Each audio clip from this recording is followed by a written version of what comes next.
Bienvenidas y bienvenidos al tercer ciclo de webinars UNICEPES 2025. Del 24 al 31 de octubre abriremos este espacio gratuito de formación para seguir aprendiendo, compartiendo y creciendo juntos.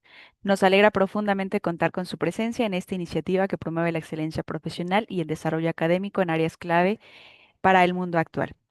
Gracias por acompañarnos en esta sesión, ya sea desde Zoom o desde la transmisión en Facebook Live, e invitamos a quienes se encuentran en Facebook a unirse a la sesión en Zoom a través del enlace que se encuentra en la descripción. Les recordamos que las constancias de participación se enviarán únicamente a quienes permanezcan conectados durante al menos el 80% de esta sesión y al ingresar a Zoom su asistencia queda registrada automáticamente, por lo que ya no es necesario llenar ningún formato adicional. Hoy contaremos con la presencia del profesor Diego Fernández, quien impartirá el webinar titulado Liderazgo y Conducción, Gestión de los Recursos Humanos en los Deportes de Equipo. La sesión abordará estrategias de liderazgo aplicadas al ámbito deportivo, enfocándose en la conducción de equipos y la gestión efectiva del talento humano para fortalecer el rendimiento colectivo y el desarrollo organizacional. Aprovechamos este momento para compartirles una alianza que nos llena de orgullo. La Universidad Centro Panamericano de Estudios Superiores y la Escuela de Dirección Técnica de Argentina se unen para ofrecer 5 cursos en línea especializados en fútbol con doble certificación internacional. Las opciones incluyen curso del preparador físico de fútbol, curso de director técnico, curso de dirección deportiva, curso de arbitraje de fútbol y curso de videoanálisis aplicado al fútbol. Cada uno está respaldado por UNICEPES en México y por la Escuela de Dirección Técnica en Argentina, brindando una formación integral con reconocimiento en ambos países, una oportunidad única para quienes buscan profesionalizarse en el ámbito deportivo.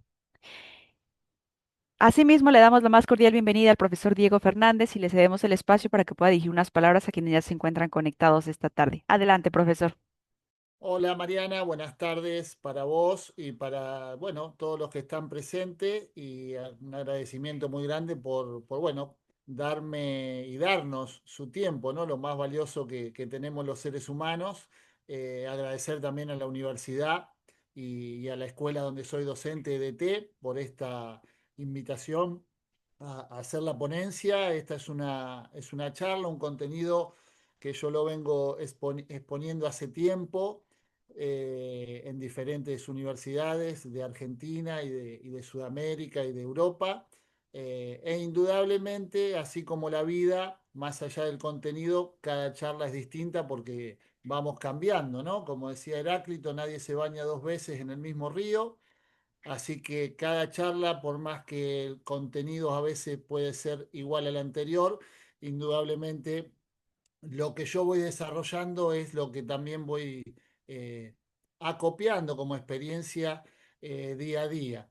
Les comento que yo voy a compartir ahora un material, un PPT. La idea es que pueda yo ir desarrollándolo y después nos quede un tiempo para que el que tenga preguntas acerca de no solo cuestiones que tengan que ver con el PPT que yo voy a pasar, sino también con cuestiones que le pueden surgir de experiencias personales y, y crean conveniente de que yo pueda tener una devolución ante esa inquietud, bueno, acá vamos a estar atentos. Acá veo algunas personas, Marcelo desde Chile, que fue alumno mío en EDT, así que bueno, también es una alegría para mí que haya gente de Colombia, de México, de Chile, de Argentina también.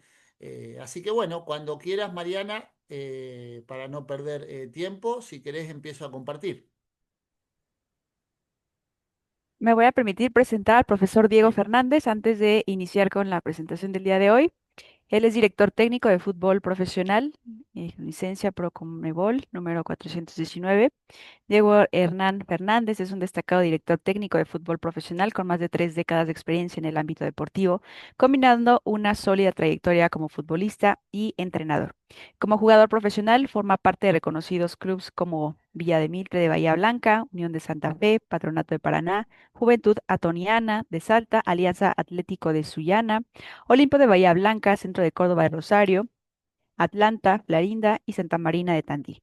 En su faceta como entrenador, ha dirigido y conducido equipos en Argentina, Colombia y otros países de la región.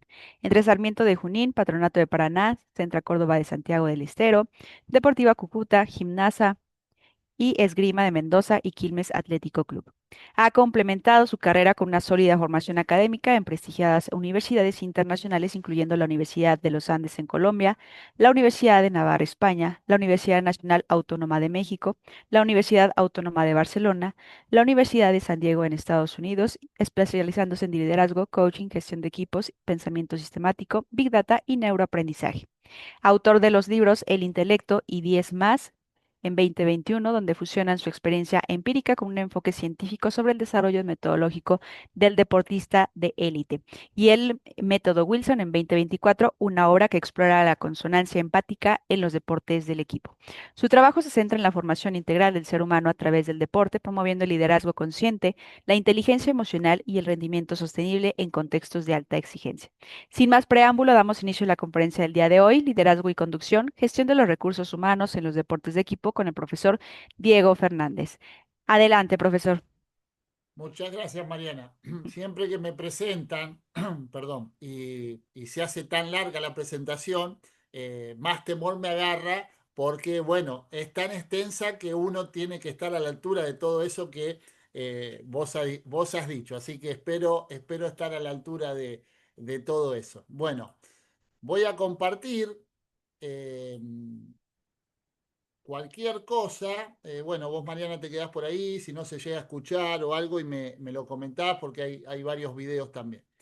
Bueno, ya introduciéndonos en la presentación, ¿no? Eh, Liderazgo y conducción, gestión de los recursos humanos en los deportes de equipo.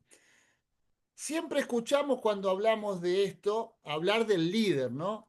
Siempre se habla del líder, del entrenador en los equipos, pero una pregunta que yo me hago y que es recurrente, lo voy a poner en presentación, perdón, ahí está, es, todos hablamos del líder, pero a quiénes lideramos, ¿no?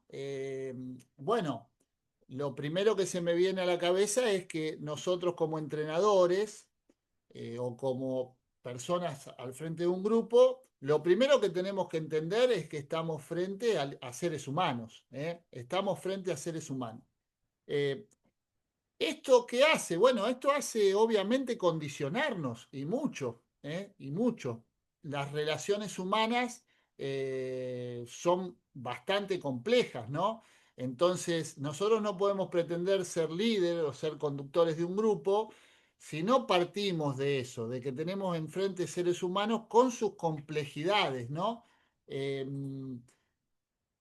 el ser humano tiene muchas características. Es un ser biológico, es un ser físico, cultural, histórico, social. Todos los que estamos acá hoy reunidos tenemos diferentes construcciones, ¿no? Pero hay algo que nos interpela a todos. Somos seres relacionales y emocionales. Eh, y es una capacidad que no tienen todos los seres vivos, ¿no? La tenemos los seres humanos. Eso también condiciona totalmente la mirada, o por lo menos la mirada que yo tengo del ser humano a través de lo que uno va estudiando, va viviendo, pero no lo digo solamente yo. Acá tenemos, por ejemplo, al doctor cardiólogo, un doctor argentino, el señor Daniel López Rossetti, que él dice, no somos seres racionales, sino somos seres emocionales que razonamos, poniendo por delante nuestras emociones por sobre la razón. Y a mí me gustaría que cada uno haga un ejercicio personal pensando en cada vez que tienen que tomar una decisión y que la razonan, la piensan, saben que esa es la decisión que tienen que tomar, pero indudablemente hay una emoción que se les cruza por el medio que no dejan que la tomen. Podemos hablar de muchas situaciones, finalización de una pareja, el reto a un hijo, una discusión con un amigo, bueno, un montón de problemas que se nos aparecen a los seres humanos y ante la toma de decisión que está racionalizada y dice, no, yo tengo que tomar esta decisión, indudablemente las emociones se mezclan, se nos ponen por delante y hacen que esas emociones nos lleven a tomar otro tipo de determinación o a no tomarla. Y eso lo vamos a ver a lo largo de la charla, porque pasa mucho en los grupos, en los equipos de trabajo o en los equipos de jugadores. Antonio Damasio, neurocientífico, neurólogo, va por el mismo lugar que López Rossetti. Dice, no somos máquinas pensantes que sienten, sino máquinas con sentimientos que piensan. Por la misma línea que el doctor anterior, Damasio, obviamente mucho más especialista que yo en todo lo que tiene que ver con la neurología y lo neurocientífico, se aferra a esto de que los sentimientos están muy por encima de la razón, ¿no? Y dándole el respaldo mayor a todo esto, el biólogo chileno Humberto Maturana, a quien siempre recomiendo que lean y visiten su obra, dice, la vida humana, como toda vida animal, es vivida en el fluir emocional que constituyen cada instante el escenario básico desde el cual surgen nuestras acciones. Más aún, pienso que son nuestras emociones lo que determinan cada instante de lo que hacemos o no hacemos, no nuestra razón. Fíjense qué interesante lo que Humberto Maturana dice, eh, también fundamentando todo lo que dice Damasio, López Rossetti, donde que las emociones son las más lo que nos conducen a tomar decisiones o a elegir distintos caminos de vida más que nuestra razón. Y vaya paradoja, porque indudablemente los seres humanos somos seres racionales, ¿no? Pero indudablemente muy influenciados por nuestra razón. Vamos a ver un videíto donde aparecen tres figuras del mundo, en este caso del fútbol, que hablan de esto, de qué es un equipo de trabajo conformado por seres humanos o un equipo de trabajo solamente de jugadores de fútbol. Y la tarea del entrenador es lo que yo dije hace muchos años, es un hombre que juega al fútbol. Entonces hay que cuidarlo. No, no es un jugador de fútbol solamente, es un hombre que vive en una sociedad, que como se maneja está muy expuesto y hay que cuidarlo mucho, no solamente dentro del campo de juego, ¿no? Y yo creo que ahí estamos fallando porque la desculturización también abarca el fútbol. La sociedad está sufriendo una desculturización que a veces aterra. Y cultura no quiere decir leer a Borges, pero sí hay que cuidarlo. É mais importante entender de pessoas ou entender de parte tática? Eu acho que é entender das pessoas. Eu coloco no meu trabalho o foco central é entender os jogadores e depois disso desenvolver a parte tática. Eu acho que você tem que ter, primeira coisa, você tem que gostar dos jogadores. Uma coisa que eu gosto. A minha vida o foco principal é fazer com que os jogadores consigam, por meio do futebol, ter uma vida melhor. Para mim, o futebol não é o fim das coisas. O futebol é um meio para que a vida seja melhor. Principalmente daqueles que jogam, posteriormente daqueles que asistem. Siempre he entendido que un entrenador tiene que ser un especialista en el juego y en seres humanos. Y ya empiezo a dudar dónde tiene que haber más fuerza, ¿no? Después de Zidane, después de Ancelotti, que no son especialmente escrupulosos en cuestiones tácticas, se abre paso lo que para mí es una frase de cabecera: un equipo es un estado de ánimo, ¿no? No porque el estado de ánimo lo explique todo, sino porque el estado de ánimo positivo o negativo influye en todo, en la táctica, en la técnica, nada menos que en la confianza. Por lo tanto, ahí sí que hay que convertirse en un especialista en cada uno de los jugadores que tiene bajo tu responsabilidad, porque a no todos hay que apretarles la misma tecla, ¿no? Y eso no es tan fácil, ¿no? Por eso el entrenador tiene que andar dándole vuelta a la cabeza durante las 24 horas. Escuchamos en este video a tres personas, si asociamos el éxito con ganar, exitosas, ¿no? César Luis Menotti, campeón del mundo, un erudito en el mundo del fútbol, Diniz, entrenador brasilero, campeón de Copa Libertadores, entrenador también de la selección brasilera, y Jorge Valdano, ¿no? Campeón del mundo como futbolista, campeón como entrenador del Real Madrid. Y los tres concuerdan en algo, ¿no? Y hace poco lo dijo Bielsa también. Si me dan a elegir entre saber de fútbol y saber de jugadores que juegan al fútbol, prefiero saber de jugadores que juegan al fútbol más que de fútbol, porque eso me haría mejor entrenador. Indudablemente, estamos en el año 2025 y si bien hay algo que se nos está metiendo continuamente, que es la tecnología, que es lo científico, el ser humano está por encima de todo. Entonces no podemos obviar que cuando nosotros lideramos o conducimos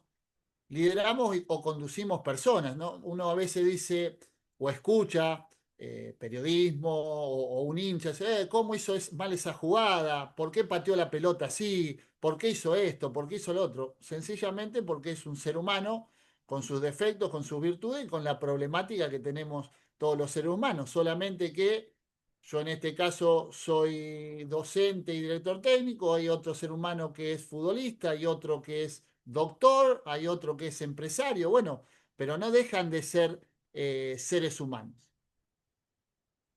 John Mosley, entrenador universitario de básquet de Estados Unidos, dice, me encanta el deporte, pero cuando decimos que amamos el básquetbol, perdemos la perspectiva y ponemos nuestra energía en el juego y no en la gente que lo practica. Ese es un problema que yo veo que está pasando mucho hoy en los entrenadores, sobre todo jóvenes.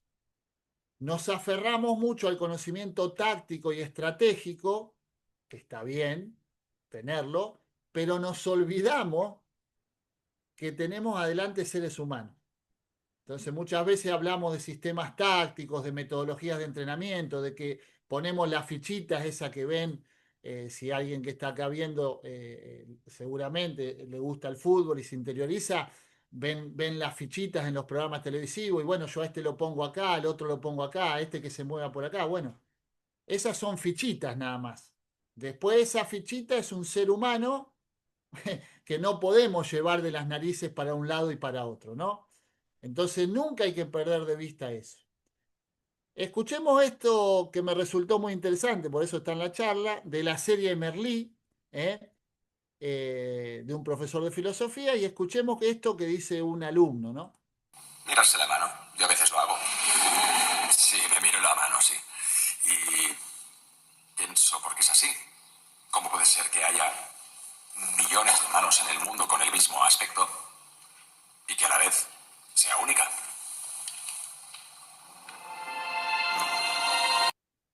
¿Ustedes no se preguntaron nunca cuando se miran en el espejo qué bárbaro que somos millones de personas en el mundo, ¿no? En el universo, y yo soy único, ¿eh?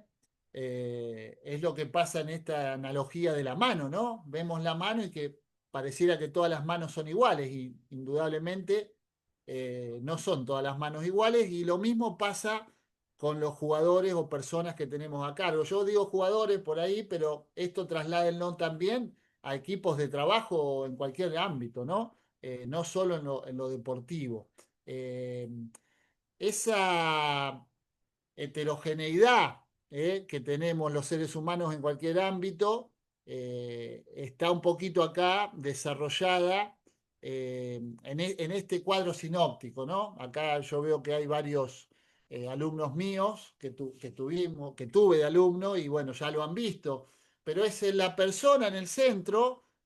Esa persona, como le dije antes, es deportista y después de ahí empieza a aparecer una parte visible, que es la que ve el hincha, la que ve el periodismo, y una parte invisible, ¿no? Podría ser el iceberg donde vemos desde la superficie del agua para arriba, pero no vemos de la superficie del agua para abajo. Y ahí nos encontramos en la parte visible, bueno, en el contexto deportivo donde juega, qué idea va a tener el entrenador y cómo él la va a llevar adelante, en la liga que juega, qué objetivo deportivo él se pone, individual y colectivo, corto y a largo plazo, qué entorno deportivo tiene, compañeros, representantes, contratos. Eso es lo visible y hasta podemos ver juega bien, juega mal, juega más o menos, va a llegar acá, bueno, miles de cosas que son las visibles. Ahora, hay algo que es lo invisible de esa persona, que es el contexto social y familiar, su educación y cultura, su carácter, sus relaciones sociales, sus vivencias personales, sus habilidades, su aprendizaje. Todas esas son cuestiones que nosotros a simple vista no las vemos, pero que como líderes y conductores sí las debemos conocer.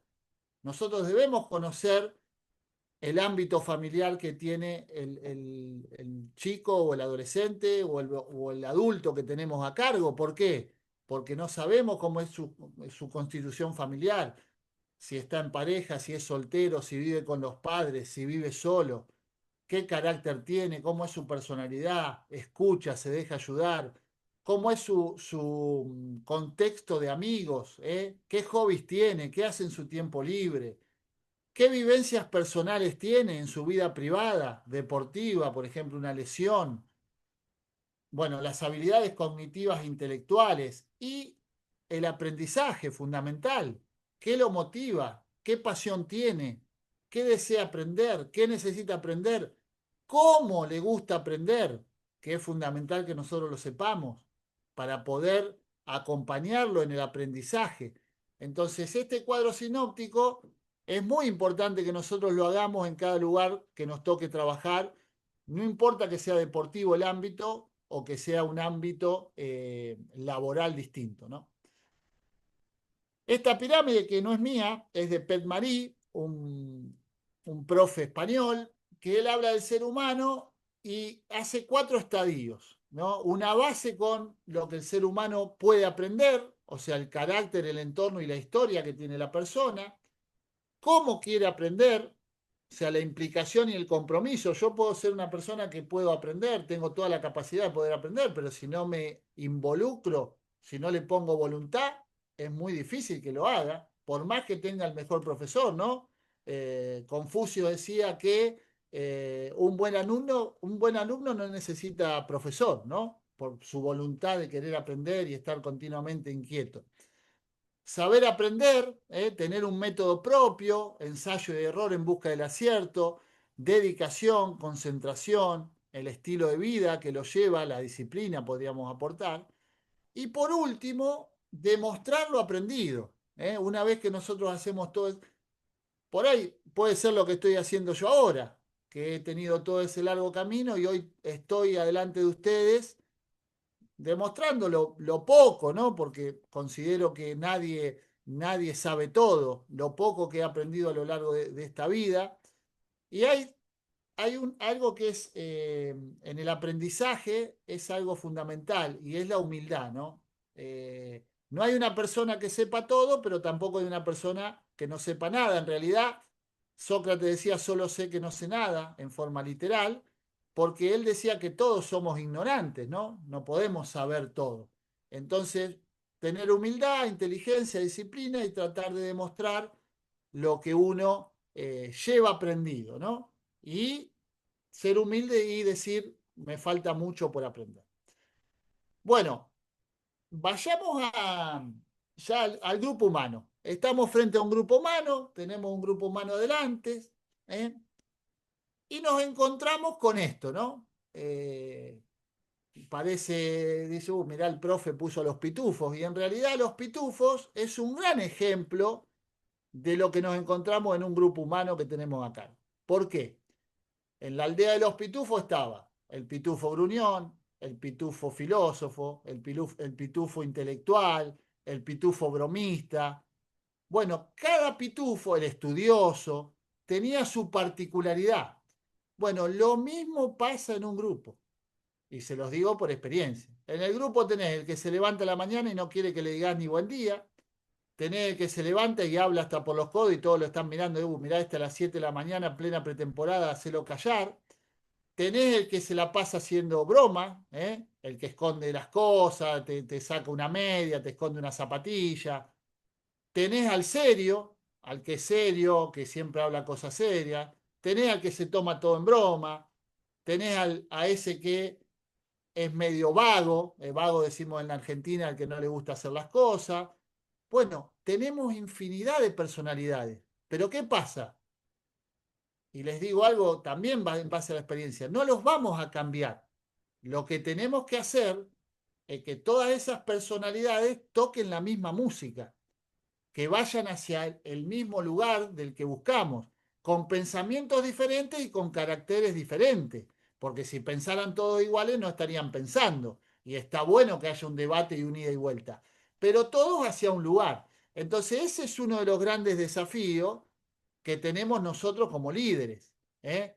No ir y querer cambiar un 100% la personalidad de alguien, porque no lo vamos a lograr, porque es la esencia de cada uno, pero sí podemos acompañar a que ese se complemente bien con el otro y a su vez con el otro, y entre todos formar una armonía que nos ayude a llevar lo que pretendemos nosotros adelante, ¿no?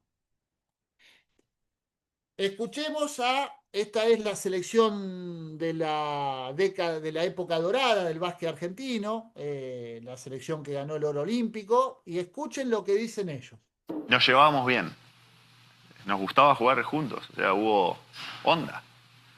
No había peleas de celos ni de que se va así, no va ese. Bueno, eso es algo inusual. Tengo fresco en mi memoria de decir, tengo ganas de verlos. No, De pero decir, sí, está bien, viste, vos podés pensar, terminó la NBA, estoy muerto, y llegaba un momento que estaba por verlos y tenía ganas, estaba digo, con ilusión de volver a tener esas sobremesas y los entrenamientos y cagarnos a palo, pero al mismo tiempo festejar e ir a jugar juntos. Creo que eso era una sensación muy particular. Eso es lo que hace que este equipo sea tan unido, porque no estaba por ahí esa separación que hay hoy, de que uno está dentro del grupo, pero al mismo tiempo está mandando un mensaje con uno y con otro y no está al 100% acá adentro o en el lugar que estás. Y vos veías la selección argentina se movía junta. Nosotros estábamos juntos todo el tiempo, íbamos a comer y nos sentábamos de equipo. En la Villa Olímpica vos podías ir a comer a cualquier hora. Nosotros nos poníamos horario para ir a comer todos juntos.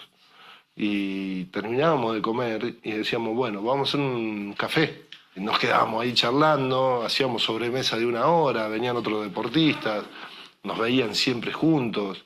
Eso era buenísimo. No había una persona que diga, che, tenemos que hacer esto, esto, esto. No, era todo por igual, estábamos todos ahí. Si alzaba la voz uno, todos escuchábamos, podíamos decir lo que pensábamos y lo que sentíamos en el momento, cualquiera, y siempre fue así, fuimos todos escuchados.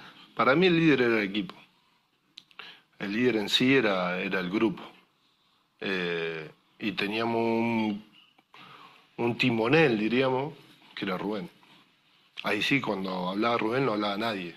Con el que no se levantaba la voz y no se le decía nada de lo que te decía, no decía, che, estás jugando mal. No, pero yo, no, vos agachaba la cabeza y decía, sí, estoy jugando mal.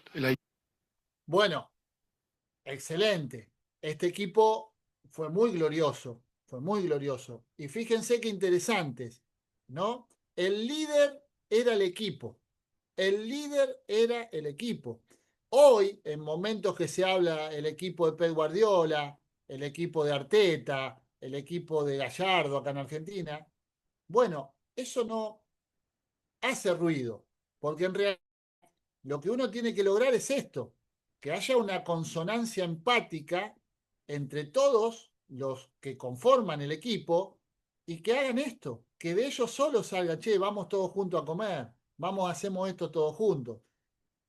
El equipo va solo, se lidera solo. Es muy importante que tengamos en cuenta eso. Bueno, un poquito, no voy a descubrir nada. Los que han tenido gente a cargo y hasta son maestros en una escuela se dan cuenta esto que decía Maquiavelo, ¿no? No hay nada tan difícil de manejar, tan dudoso de éxito, ni tan incierto como el de dirigir a la gente. Por eso yo digo que las recetas del liderazgo y la conducción no son únicas. Y lo que a mí me sirvió para determinado grupo, al otro año ya por ahí no me sirve. Vuelvo a Heráclito, ¿no? A no bañarse 2 veces en el mismo río. Porque las personas que voy a conducir son diferentes, pero aparte la interrelación, la interdependencia que va a tener con cada uno de los componentes de ese grupo va a ser diferente. Entonces van a emerger cosas que no emergían con el otro grupo. Por eso hay que estar tan atento y no cerrarse y decir, no, yo lidero de esta manera y esta es mi receta, porque no vas a tener éxito. No vas a tener éxito porque no siempre vas a liderar a las mismas personas. Julio Velasco, entrenador de vóley y bueno, gran máster en charlas de liderazgo, dice esto. El jefe, digamos, puede ser un líder, ¿no? Pero puede ser solo un jefe que te ordena. Vos sos un empleado, no le puedes desobedecer, lo haces porque es el jefe si no te echan. ¿Y el líder? Y el líder te guía, te convence. ¿El líder te convence? Te convence, te guía, te dice, vamos por acá porque es mejor y vos le creés que es mejor. Ese es el líder. La gente le cree que es el camino mejor. ¿Eso se aprende o viene, Julio? Las dos cosas. Obviamente, como en todo, yo creo que en todo hay que tener una cierta, pero yo doy bastantes charlas de liderazgo en empresas en Italia y doy algunos puntos que para mí son muy importantes, porque hay de todo escrito sobre esto, ¿no? Yo lo que aconsejo es, primero que nada, ser sí mismos, no imitar, no querer ser una cosa que uno no es, porque ahí los grupos siempre actúan en modo despiadado. Si el que se presenta como líder no es creíble, lo matan, como hacíamos nosotros en el colegio con un profesor que quería aparentar lo que no era, ¿no? Nos divertíamos. Ah, ¿eso es peligroso? Es peligroso, es mejor decir cuando uno no sabe, no sé, no hacerse el duro si uno no lo es, no hacerse simpático si uno es duro, o sea, ser como uno es, y la gente reconoce eso, que uno es como es, y bueno, lo acepta, ya es un primer modo para ser aceptado, que es la primera cosa que uno tiene que lograr si uno quiere guiar. Bueno. Mirar, yo al final de mi carrera, cuando dejé el Barcelona después de 11 años, me fui a Italia. Y estaba en Roma, y un día en Roma, sentado en casa, viendo la televisión con el mando a distancia, y estaba ahí sentado y de repente me quedé con una entrevista. Y era el entrenador en aquel tiempo, no, ya se había retirado, el entrenador del mítico equipo de voleibol de la selección italiana, Julio Velasco, donde ganó todo y después de ganarlo todo lo volvió a ganar todo. Y me quedé fascinado por las cosas que dijo, por cómo lo dijo, y dije, hostia, este tío, tengo tiempo aquí en Roma, o en Roma solo estaba con Batistuta en el banquillo, que no jugamos nunca, y tenía tiempo y digo, tengo que hacer algo, y al final decidí llamarle. Me presenté y digo, señor Velasco, soy Pep Guardiola. Ah, hola, ¿qué tal? No sé qué, nada, que me encantaría invitarle a comer. Sin una pretensión, invitarle a comer. Y dije, ok, ¿qué vamos a comer? Y me dijo, mira, Pep, cuando decidas entrenar tienes que tener clarísima una cosa. No intentes cambiar los jugadores. Los jugadores son como son. Me dijo, la clave de todo es saber tocar la tecla. Esa es la clave de todo. Yo tengo jugadores de voleibol que a uno le encanta que le hable de táctica. Y estamos 4 o 5 horas hablando de táctica y el bloqueo y por aquí, y le encanta. A otro, después de 2 minutos, no le hables más, porque no le interesa. Hay otros que le encantan que cuando estás ahí delante, estás con ellos y les dices, le hablas de él y le encanta que él hable delante del equipo, del grupo. En las cosas buenas o malas, porque se siente importante en el equipo, se siente. Y a otro, llévatelo a tu despacho si puede ser, y a solitas, y dile lo que le tengas que decir. Y esa es la clave de todo, encontrarle lo que... Y esa no está en ningún lado. Esa es que es intransferible, por eso es tan hermoso nuestro oficio. Que tienes que tomar decisiones de las que ayer sirvieron, hoy ya no sirven. Bueno, quedémonos con esto. Primero lo que dice Velasco de ser uno mismo, y lo vamos a hablar ahora un poquito más adelante sobre la conducción. Ser uno mismo, no impostar algo que no soy. Y después lo de que dice Guardiola, que le dijo Velasco, de que cada uno, a uno le gusta que le hablen fuerte, a otro no, porque lo toma de otra manera. A uno le gusta que le hablen adelante del grupo, a otro no. Entonces esto de, como dice, apretar la tecla, tiene que ver con la heterogeneidad que tenemos las personas. Y dentro de esa heterogeneidad, buscar la homogeneidad para que se complementen, no que cambien, sino que encastren de la mejor manera, ¿no? El liderazgo es un deporte de contacto. El líder es directo con la gente y está permanentemente alrededor de su equipo, inspirándolo, compartiendo su visión. y sus proyectos, pidiendo opinión y contrastándola con la suya. El líder no es un dictador, no es un jefe. Si el diálogo no surge, tiene la obligación de provocarlo. ¿Qué quiere decir esto? Bueno, el liderazgo es un deporte de contacto. Yo si soy el líder y veo un problema, no puedo decir, bueno, vamos a dejar pasar el tiempo y que pase, que se arregle solo. No, no, tengo que intervenir. Si yo veo un jugador de mi equipo que está deprimido, que yo veo que le está pasando algo, tengo que ir y provocar una charla con él. O sea, tengo que invitarlo a comer, a tomar un café. De eso se trata el liderazgo. Hay un problema estructural, tengo que ir a hablar con el dirigente, tengo que provocar el diálogo para que me lo solucione. Porque el líder no solo lidera al equipo, el líder es como el padre de familia. Tiene que solucionar un montón de problemas que van apareciendo para que toda la familia, llamada al equipo, esté bien, ¿no?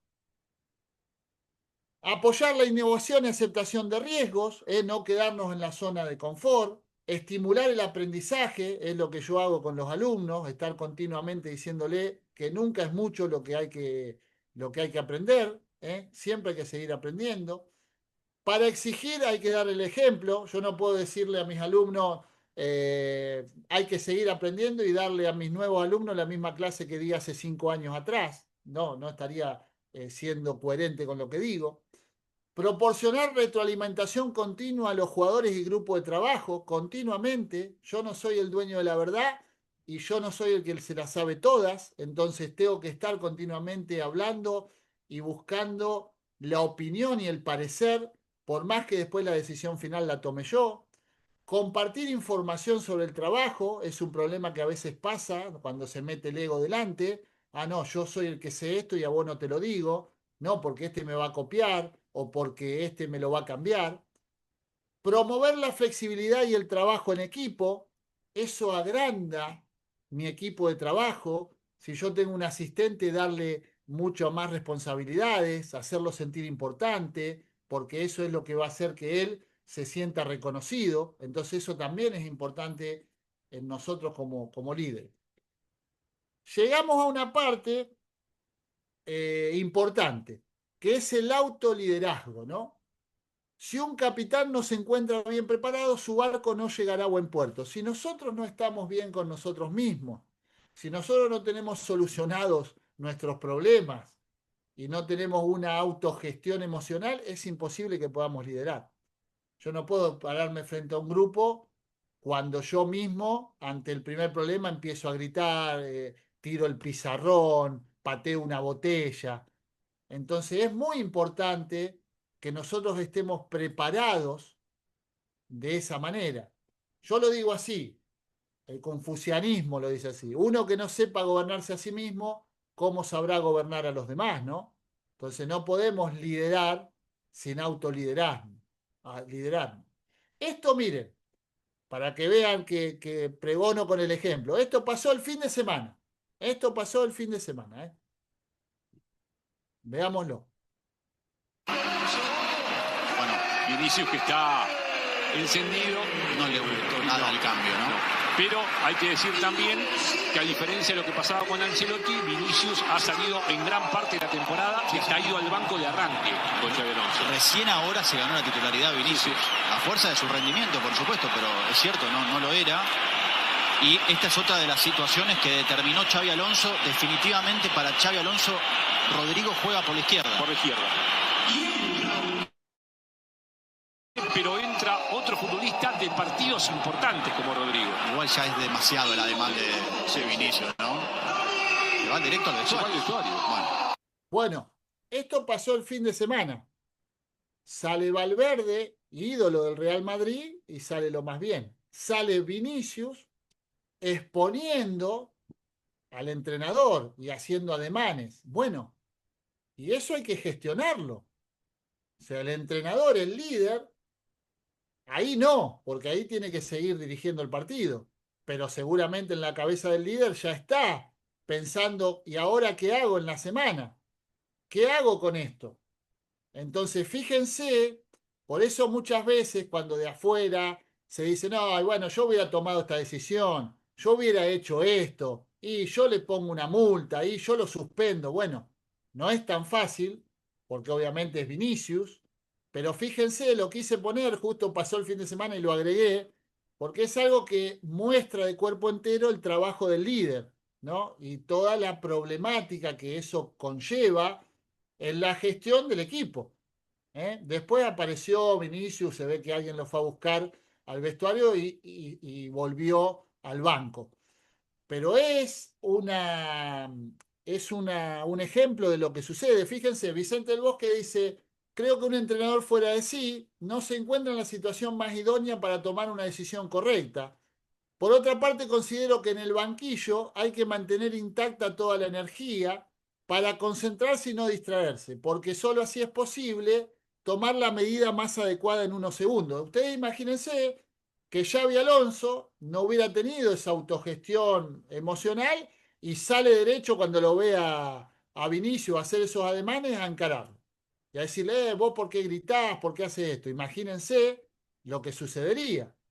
Por eso es importante esto de la preparación emocional del líder, que no puede reaccionar y tiene que comer para adentro, tragar bronca y decir, bueno, hay que dejarlo pasar y ya veremos qué sucede.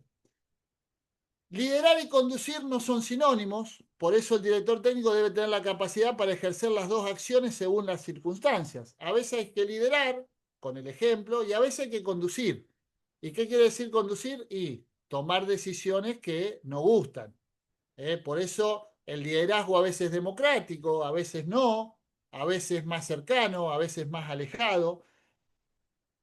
Tiene podríamos decir, una manera de surfear el liderazgo que no es lineal. No es lineal, no siempre lineal. A veces hay que decir, hoy se hace esto y se hace esto, y otras veces hay que decir, no, bueno, ¿qué se puede hacer? ¿Qué quieren hacer?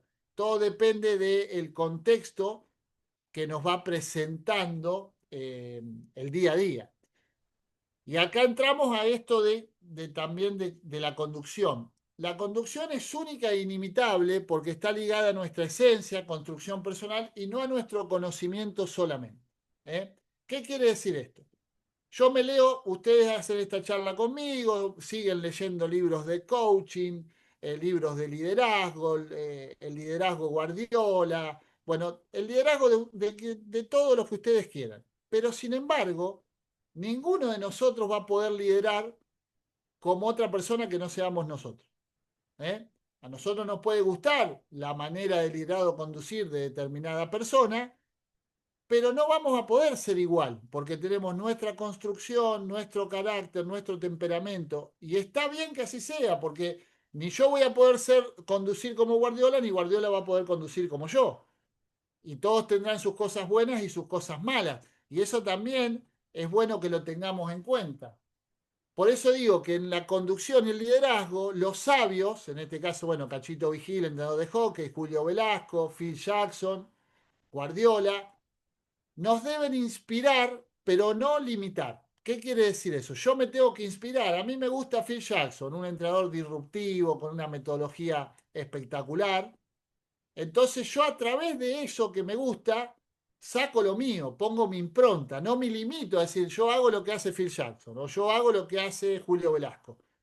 Me tiene que inspirar, como a mí me inspira Menotti, por ejemplo, pero luego pongo mi impronta arriba de eso o encima de eso.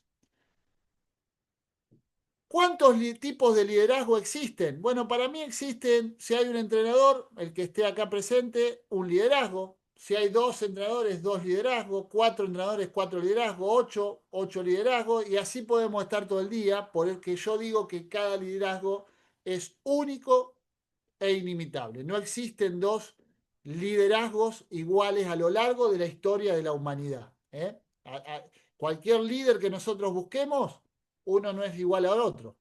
Y tenemos líderes como Mahatma Gandhi, que logró la paz, o Mandela, sin apretar un arma de fuego, y tenemos otros líderes que han hecho una revolución y han sido líderes con armas de fuego. Entonces, cada líder tiene su manera de hacer las cosas. Bueno, lideramos en busca de qué, ya estamos llegando al final. Bueno, lideramos en busca de lo que yo les decía, la resonancia empática, conseguir que todos los componentes del sistema logren conectar cognitiva y emocionalmente para llegar al objetivo deseado, si es un equipo de fútbol, de básquet, de lo que sea. Tú haces lo que yo haría y sentiría en tu lugar. Mi compañero tiene que tener una resonancia empática conmigo. Si él estuviera en mi lugar, haría lo que yo hago, y si yo estaría en el lugar de él, haría lo que él haría. Magia simpatética, una linda palabra, después búsquenla. Lo similar siempre produce lo similar, es decir, los efectos se parecen a sus causas. Aquellas cosas que han estado en contacto siguen ejerciendo influencia mutua una vez separadas. Esto pasa mucho entre los padres y los hijos. Por más que el padre y el hijo se separen o no se frecuenten, siempre esa influencia que hubo en la relación va a través del tiempo a seguir. Y esto es lo que buscamos también en esos equipos. Vamos a ver ahora después un ejemplo. El entrenador es un catalizador emocional. Tenemos que ser los que ponemos el equilibrio entre eso que dije, ni tan efusivos ni depresivos. Una línea, ni en la victoria somos los mejores, ni en la derrota somos los peores. No. Somos siempre seres humanos que a veces ganamos y a veces perdemos. Tener en cuenta eso. Una derrota no te puede definir ni como persona, ni como equipo, ni como entrenador. Una derrota no nos define. El mejor entrenador es aquel que con su forma, o el mejor líder, logra que el deportista no pueda disociar entre el hacer, el pensar y el sentir. O sea, que el deportista fluya, que el equipo fluya. No que esté pensando, me sale bien, me sale mal, hago esto y si no lo hago. No. Que fluya, que logre fluir individual y colectivamente. Vemos 2 o 3 videitos más y ya termino. Va a hablar de Paul ante una pregunta de por qué la selección argentina logró lo que logró como grupo.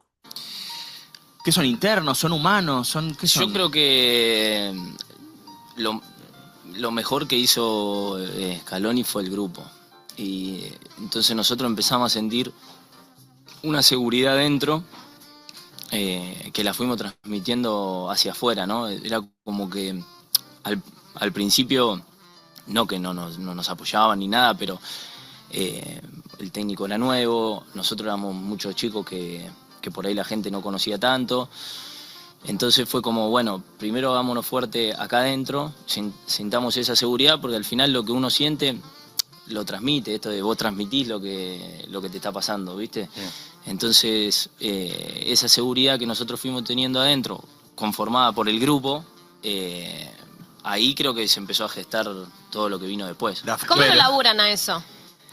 Yo creo que sobre todo conociéndonos.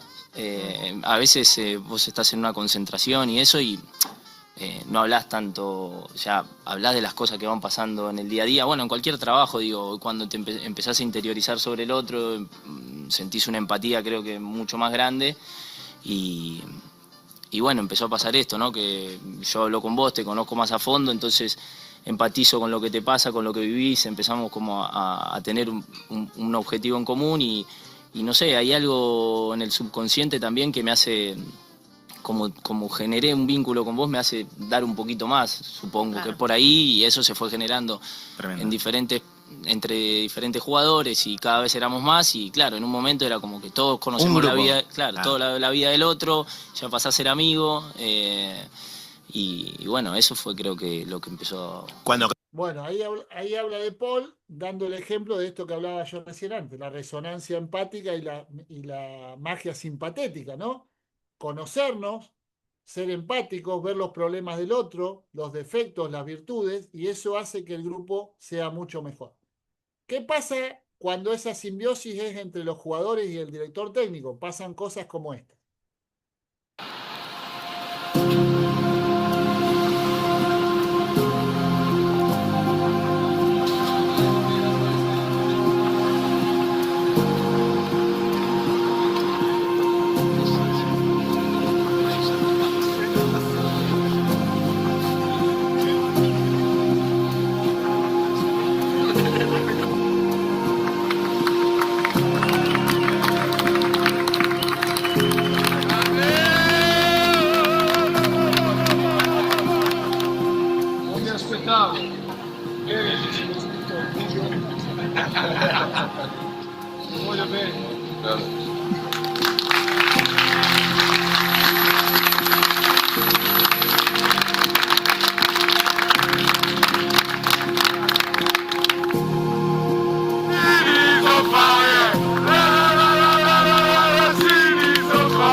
Bueno, contextualizo. El líder está herido, Sinisa Mihailovic, enfermo de cáncer, estaba internado y sus jugadores tomaron la decisión de ir a darle ese apoyo. Eso es lo que yo llamo una simbiosis entre el líder y las personas que tiene a cargo, ¿no? Cuando se genera esto tan emocional y emocionante, que yo cada vez que lo veo no puedo evitar emocionarme.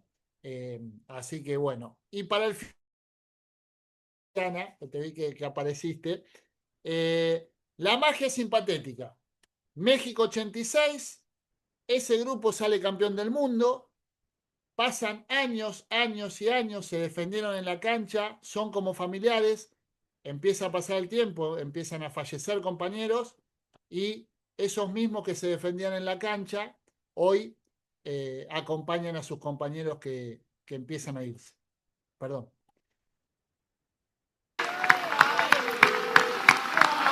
El que está delante de su hijo, por supuesto, Juan Ignacio, la imagen de Neri Pumpido, la imagen de Julián Camino, sus ex compañeros en la selección de estudiantes, Ruggeri, Tapia, el Checho Batista, Burruchaga. Los aplausos para el Tata. Ahí está, la imagen de los compañeros del 86. Una imagen que la verdad pone la piel de gallina. Fuerte. Magia simpatética, aquellas cosas que estuvieron en contacto fuertemente trascienden el tiempo. Y para finalizar, les dejo esta frase: un equipo solo puede ser perfecto cuando reconoce que está lleno de imperfecciones, lleno de humanidad. El grupo perfecto no existe si no admitimos que somos humanos e imperfectos con nuestras miserias, egoísmo, envidia. Acá les dejo mis 3 libros publicados: El intelecto y demás, El método Wilson y el que salió ahora hace poco, Ganar un objeto de consumo. Los que no son de Argentina lo pueden conseguir en Amazon Books, perdón, así que ahí están a disposición por si les interesa. Bueno, justo Mariana, me excedí 5 minutitos, disculpame. Al contrario, muchísimas gracias, doctor, por su valiosa presentación. Ahora abriremos un espacio para preguntas y respuestas, donde podrán escribir sus preguntas a través del chat y también atenderemos algunas de las que nos estén llegando a través de Facebook Live. Pueden levantar también a través de las reacciones que nos permite la plataforma de Zoom la mano y con gusto les aperturaremos el micrófono. Adelante, por favor.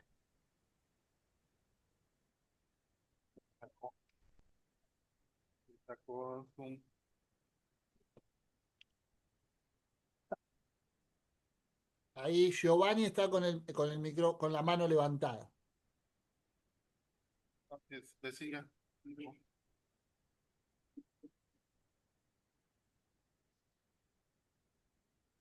Ok, al parecer estamos teniendo un poquito de problemas técnicos.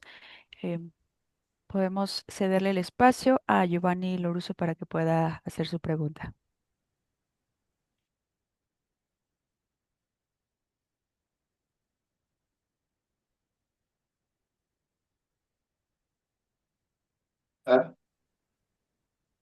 Aló, buenas. Sí, ahí te escucho, Giovanni. Profesor, excelentísima ponencia. Muchas gracias por compartir con usted, usted con nosotros sus experiencias. Muchas gracias. Usted habló de la motivación, usted habló de la empatía, de la parte humana.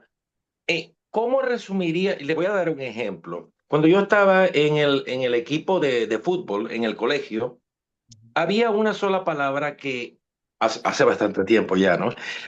Había una palabra que usaba el líder, nuestro líder de equipo de fútbol. Una sola palabra era suficiente para que todos los participantes, todos los integrantes, hiciéramos las cosas bien. Hubiese la empatía, la cordialidad, la amabilidad solamente usaba una sola palabra. Digamos que era una táctica o una estrategia de ese líder. Él simplemente decía, muchachos, recompensa. Solo esa palabra era suficiente para que metiéramos tantos goles, como para que diéramos el mejor rendimiento en el equipo. Solo una palabra. Entonces, usted, en su experiencia y en el ejemplo que acabo de plantearle, existirá de casualidad, porque ya habló de que existe la variedad de liderazgo, ¿verdad? ¿Existirá una palabra clave, una tecla que haga que todos los elementos, es decir, todos los integrantes, en este caso humanos, ¡pac! Una sola palabra, una keyword, dicen acá en donde yo estoy? ¿Qué Sí, me dice?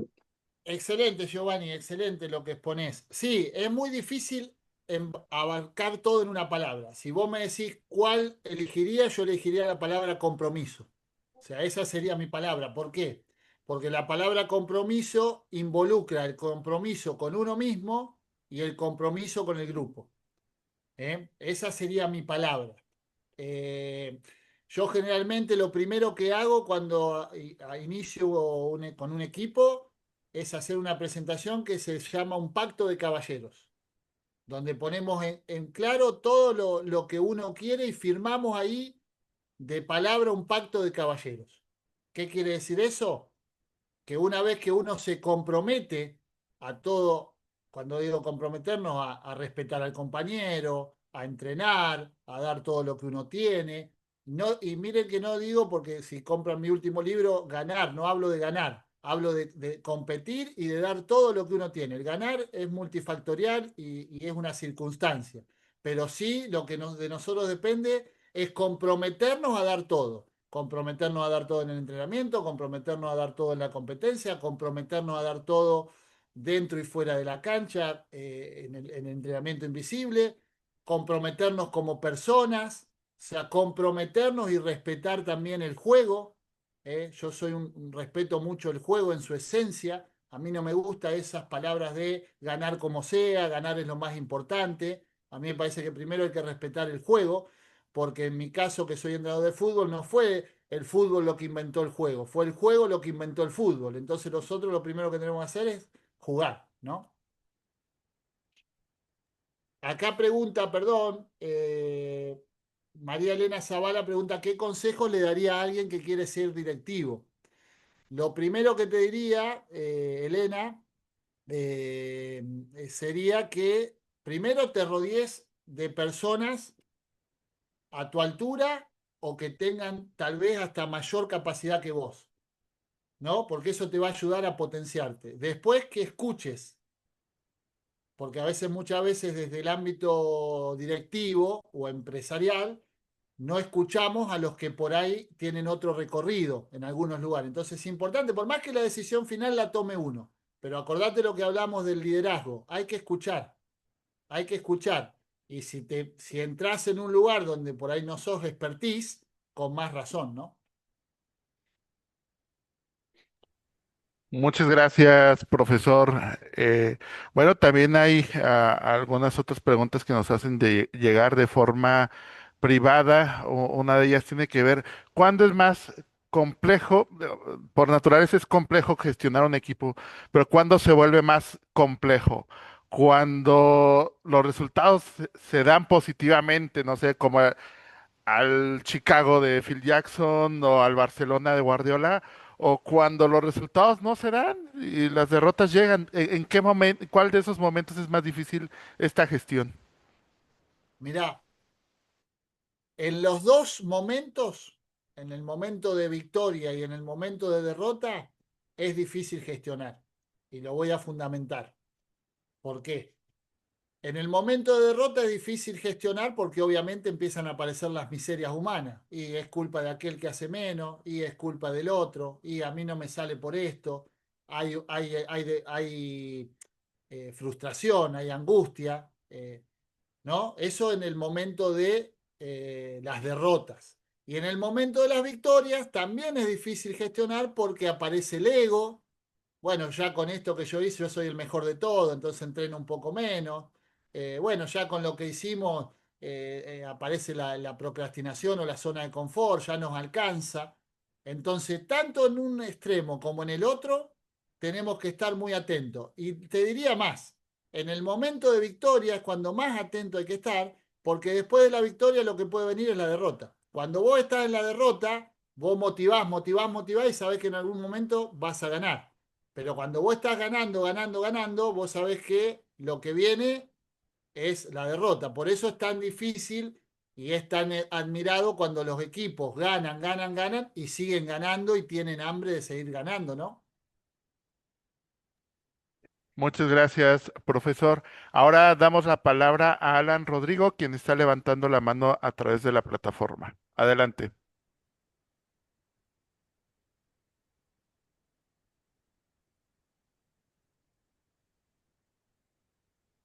Sí. Sí, Alan Rodrigo, te damos acceso al audio. Creo que ahí ya se escucha. Sí, Bueno, adelante. agradecer al profesor por la conferencia que nos acaba de otorgar. Hablaba de talento humano y todo. Yo hace poco leía a un entrenador argentino, Bielsa, que decía que para poder liderar a los jugadores era necesario conocer de todo lo conductual y lo del ser humano, y eso le permitiría, o permitiría, mejor dicho, manejar un equipo de fútbol más allá de que sabes más de fútbol. Bueno, para mí las dos cosas son importantes.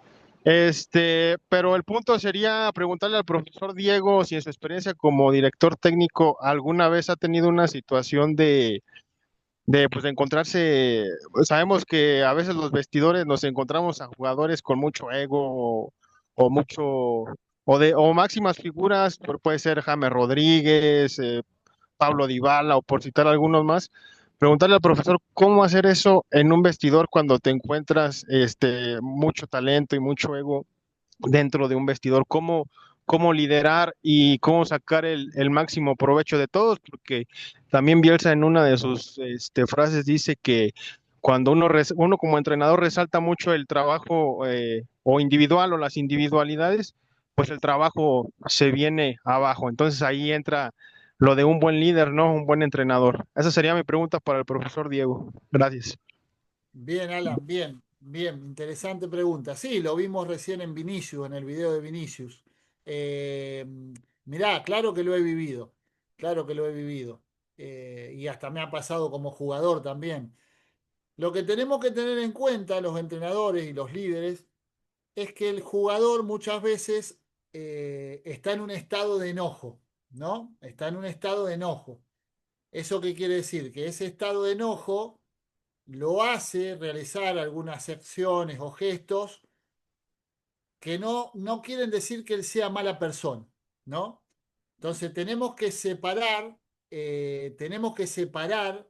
la cuestión de la persona con la situación que se está viviendo. Generalmente, cuando vos vas a sacar a un jugador, y si es un jugador de esos con trayectoria y ego, pasa esto: el jugador se enoja, ¿eh? Se enoja y por ahí le dice al de al lado, che, mirá, este no sabe nada, me sacó, o habla mal de vos, pero hay que entender que lo está haciendo desde un lugar de enojo, ¿no? Lo está haciendo desde un lugar de enojo. A ver, obviamente, si eso va pasando en el tiempo, bueno, obviamente que uno ahí tiene que tomar decisiones porque está bien, ese enojo, si se prolonga, empieza a ser perjudicial para el grupo.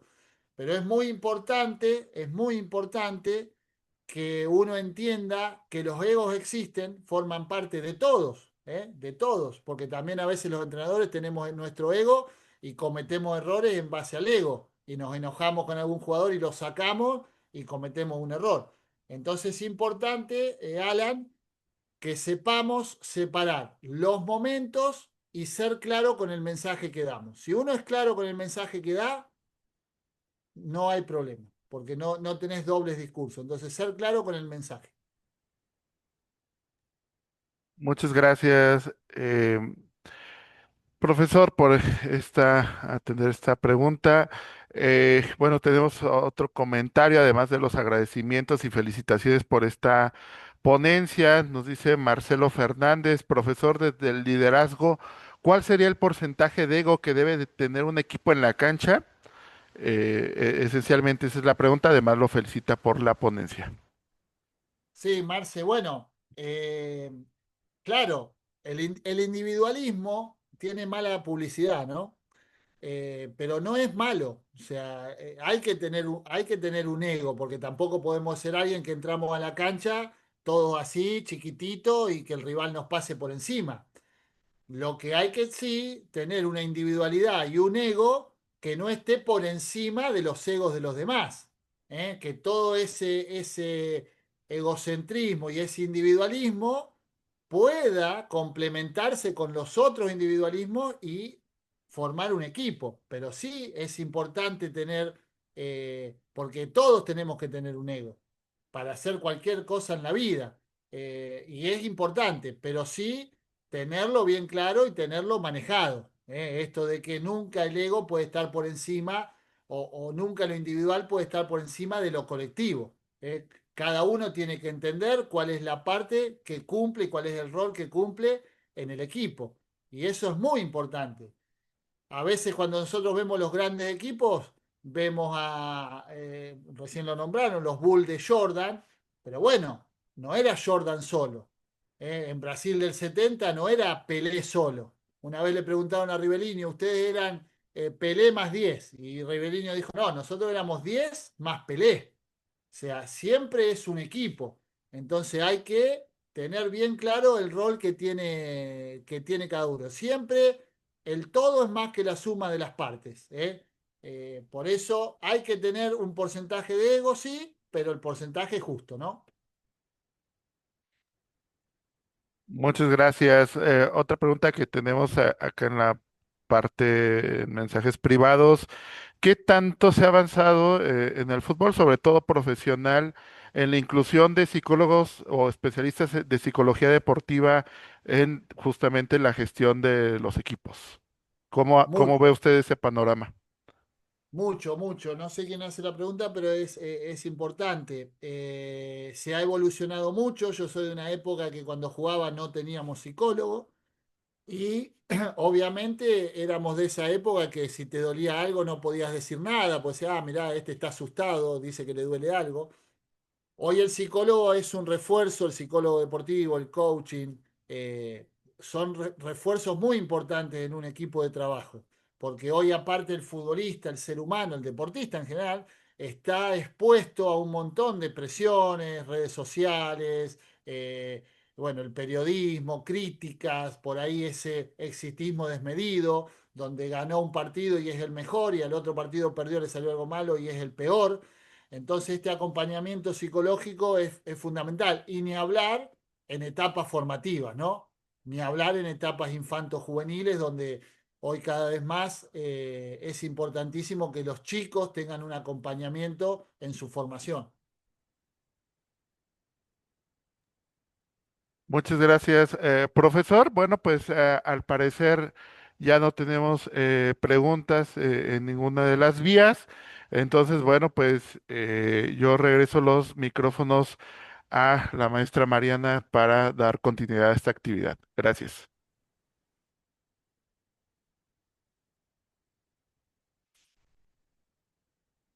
El micrófono está cerrado. Ay, perdón. Hola, ¿me escuchan? Bien. Sí, sí, Mariana, ahí sí. Ok, perfecto. Muchísimas gracias, profesor Diego Fernández, por compartir su experiencia en liderazgo y gestión de equipos deportivos, destacando el papel clave del factor humano en el rendimiento colectivo.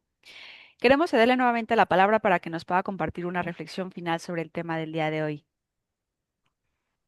Bueno, no, primero agradecer por todo, ahí estaba leyendo el chat, me gusta mucho, me alegra que le haya gustado la ponencia. Uno trata, como dije antes, de colaborar desde el lugar que uno está, tratando de repartir un poquito, yo no digo de conocimiento, sino de inquietudes, ¿no? Que de acá todos los que han estado presentes se vayan con un montón de inquietudes para seguir profundizando esto de el ser humano es inacabable, podemos estar años y toda la vida estudiando el ser humano, de hecho se sigue estudiando y no vamos no vamos a encontrar todavía respuestas a un montón de interrogantes que se nos presentan, lo mismo que pasa en el juego. El juego es incertidumbre, ¿no? Es dinámica de lo impensado, decía un periodista argentino hace muchos años. Eh, y la complejidad más grande que tiene el juego es que está ejecutado por seres humanos. Así que el mensaje que yo doy es primero a todos que no dejen de estar continuamente aprendiendo, que es la llave para seguir creciendo como personas. Nada está fuera de nosotros, todo lo que a nosotros nos va a hacer crecer está dentro nuestro.